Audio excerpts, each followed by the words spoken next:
Hello, this is Wayne Barboza, coming to you by May 19th, 2011. A lot of people are talking about May 21st.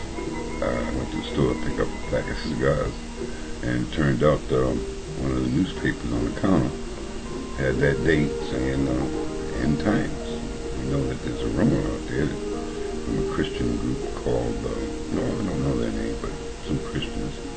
And they've been putting all over buses and billboards and radio shows and so forth that the world is going to end at 6 o'clock, beginning with a very catastrophic earthquake. And everybody's supposed to know about it. All right, well, I don't want to buy into that myself, because I think we create our own worlds, you know. To prove this a little bit, I want to introduce you to somebody through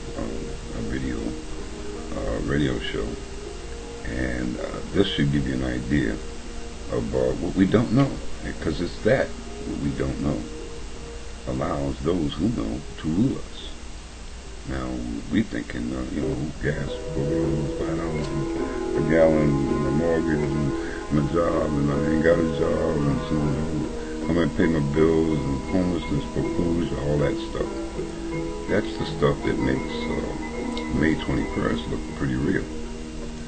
But I would like to tell you, coming from camp.FEMA, if anything, I'd rather think that Jesus is coming back on that date, and things might begin, and maybe some people might die. I don't know. Those who believe, maybe. But quite frankly, I want you to understand the future is in your hands, in your minds.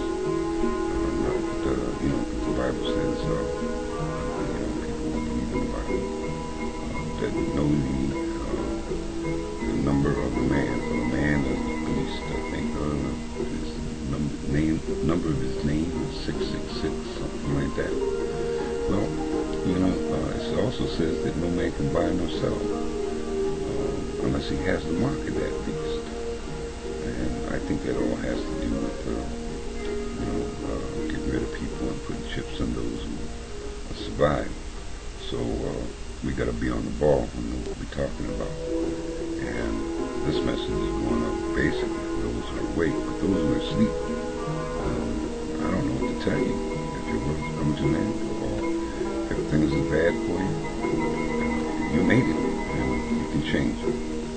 So we gotta understand that we don't know, okay? And just to give you an idea. Alright, we're here today with our first fatherhood here in Crossroads with this young lady, Dora. We want to find out about the death of Corey, since nobody's talked about it, since the media hasn't done any stories. The police have covered it up, basically. So tell me a little bit about yourself, Dora, and let me know about Corey. Well, my name is Dora. I'm 19, and I live on the 3rd floor. I've been here for about 2 years now. I didn't really know Corey that well, but I did chill with him sometimes. The last couple months, he was just like really depressed. He kept to himself and didn't really say a lot. He would always I'd always see him sitting outside on the ground listening to music, just staring off into space like he was lost, pretty much. And why do you think that was, Dora? Probably something going on in his personal life. I didn't really get the chance to ask. I tried, but he would just brush me off. But I knew something was wrong with him. I just couldn't figure it out. And he wasn't getting no help from anybody, or was he getting referred, or what was going on here? To be honest with you, Crossroads, they don't really help people out unless it's major. I've noticed that unless you're strung out, you're an alcoholic, you're pregnant and on drugs, or you have children, or you're not really that important. They can't help every single individual at the same time, yes, but you should be able to provide help that will be effective to people, because the same people that have been coming here for help that supposedly got it are still here. I've been here since I was 17 years old. There's been more than one death from jumping from windows, right? Yes, to my knowledge, there has been 4. One was Pirate. He jumped I believe from the 5th or the 8th floor. Corey, who jumped from the 9th. There was Doc, who committed suicide at the Providence Place Mall. And then prior to his death, there was another jump at the Providence Place Mall. But at the Providence Place Mall, they put it on the news, didn't they? Yeah. All over Rhode Island. Yeah. It's on the internet and everything. And there's some people that are afraid to talk right now because they're afraid of losing apartments or getting the establishment upset. Yeah. Why? Because people need to know the truth. How is it fair that you can... I mean, Doc was from Crossroads and he jumped and he was all over the news. But because it didn't happen here, it's not that important. Nobody really cares what happens here. Crossroads probably plays off the media to not be here, but they can put out commercials talking about we help the homeless and this, that, and the third, but how many homeless people are in Crossroads? Close to 300 daily. What happened? Did you get much help other than your housing situation, and how long did that take? Honestly, because of what I was going through with my personal life, it took me a while. You know, I had to get myself on the right track mentally. It took me about 4 months from my application date, less than that, 3.5, to get into my room. I did have help, but it wasn't from any resources at Crossroads. It was from Traveler's Aid, which is the program that is running the housing that I'm in now.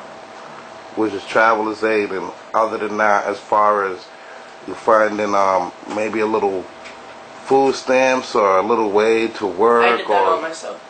Or some sort of money in your pocket, they haven't helped you out with that either. I am enrolled in the GED program downstairs, but that was because I'm trying to do it for myself. I've come here plenty of times for help. When I was told that DCOF was going to take my son, I came here and asked if I can go into the family shelter, and they told me no. Wow. Wow. And so if it wasn't for that, aside from what was going on, and I did get myself together, DCOF would have gave me back my son, and I could have went to a family shelter, but because Crossroads likes to favor people, they didn't. Favor people. They favor people. I mean, I see things going on daily that, I mean, it's just ridiculous. It's ridiculous. Okay. All right. Thank you, Dora. All right. All right. We're here today, the Rhode Island's first father, along here with Rick. I'm here actually getting a little interview about all the fellas in here.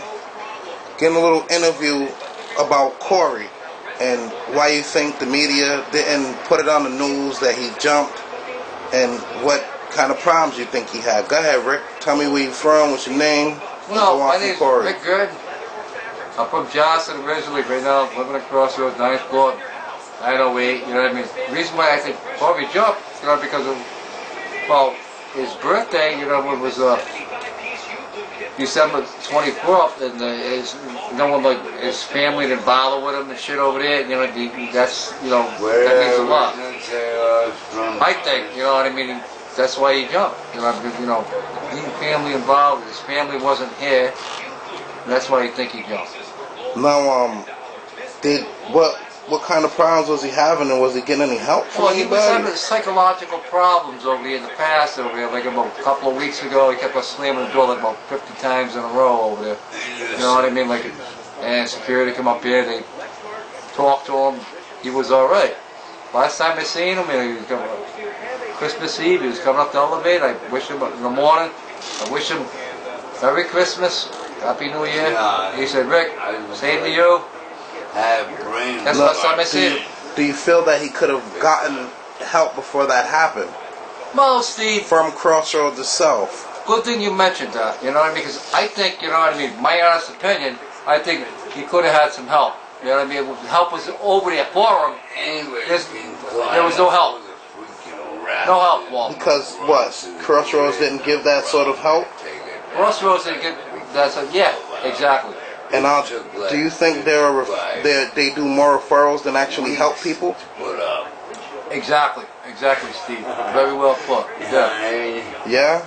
Yeah. So, can you do me a favor and let me know some of the good things about Corey? Because we want to remember him too. Well, Corey, I only met Corey for a while.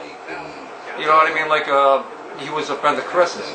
Chris Fisher's, you know, he's a good friend of Chris. Like, Chris will tell you, you know, I always get along with him. They come up here, want a couple of smokes. I gave him a couple of smokes. He gave me a couple of smokes. He did with friends. That's the way I look at it. All right, thank you very much, Rick. Well, you're more than welcome, Steve. All right. All right, now this is the 9th floor where Corey lived. And you mean to tell me that not anybody called media, Channel 10, Channel 12, 6, or anything? Here's his door. This is the room that Corey jumped from. Room 917 at Crossroads. Doesn't look like much, but this is where he hopped from. This view. Now what made this young man jump 9 stories up? See how high that is? And nobody wants to say anything about it? What's that about? I didn't find out until I come. Well, I'm here trying to find He out. was slamming the door about a couple of weeks ago. He slammed the door like about 20. You was here. Who the fuck slammed the door?